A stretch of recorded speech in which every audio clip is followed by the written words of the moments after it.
Okay, let me ask the three of you about, just following up again on something Senator Butler talked about, that is the delay in rebuilding post offices. In Bering, Missouri, this is Knox County, a little over a year ago, we had an EF2 tornado that knocked out the post office, the Bering post office. We're over a year on from that now, still not reopened. Now, the postmaster has sat right where you're sitting. I asked him about this. He pledged to me that he would get it rebuilt, reopened.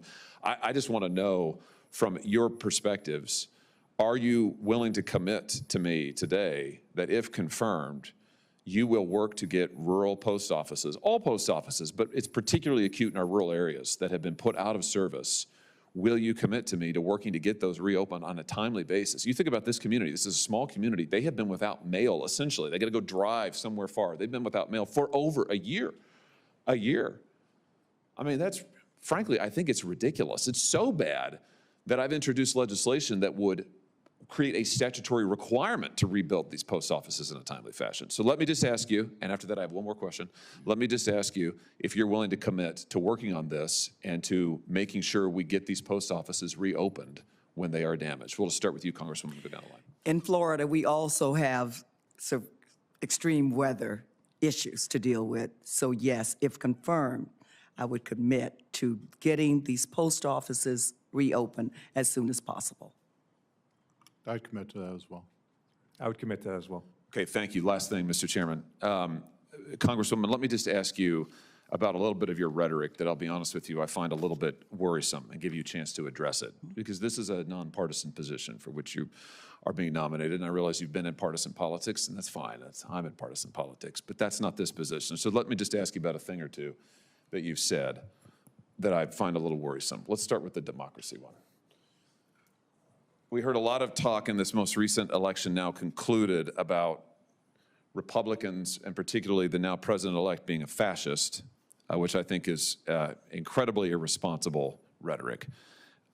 You said things like that, I think, Congresswoman. Kamala Harris believes in democracy. Donald Trump does not. What's left to say? That's just from a little over a month ago, 2 months ago, September 10th. Do you want to address that? Just give me your perspective. Give us your perspective for the record about how you see this role, about this rhetoric. Let me just give you a chance to respond. There's one more I want to ask you about after this. And I thank you for that, Senator Hawley. You know, having served as a law enforcement officer, as a police chief, certainly as a member of Congress, I've certainly had opinions about the behavior of individuals on both sides of the aisle. But what I can assure you is that whether as a law enforcement officer or as a member of Congress or as a member of the Board of Governors, that my political opinions will never negatively impact the work that is before us on this very bipartisan board.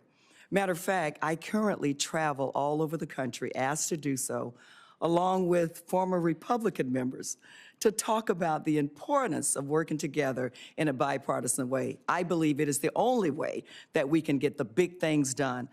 And strengthening the post office is a big thing that we need to get done. Last question for you on the same topic. Let's look at the other one.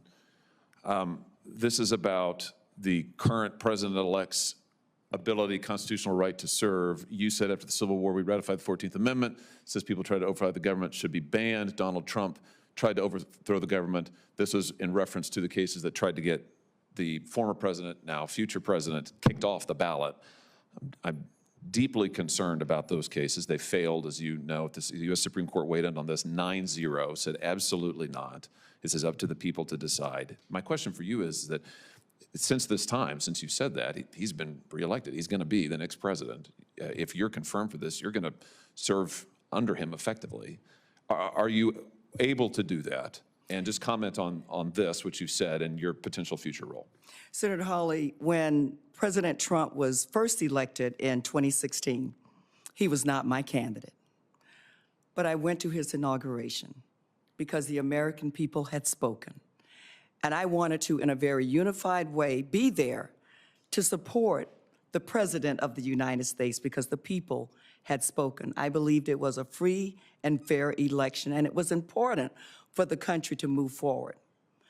I was in the House chambers on January 6th. As you well remember, it was a tough time for our nation, I think, for the members of Congress and the American people.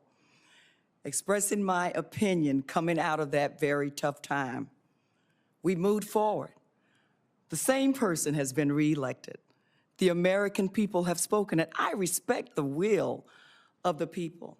Again, I can assure you that any personal opinions or things that were said during a specific time in our history will not negatively impact my commitment to working with the Board of Governors to protect and strengthen the United States Postal Service so those people who live in rural areas that we both care about can receive the service that they deserve. Thank you. Thank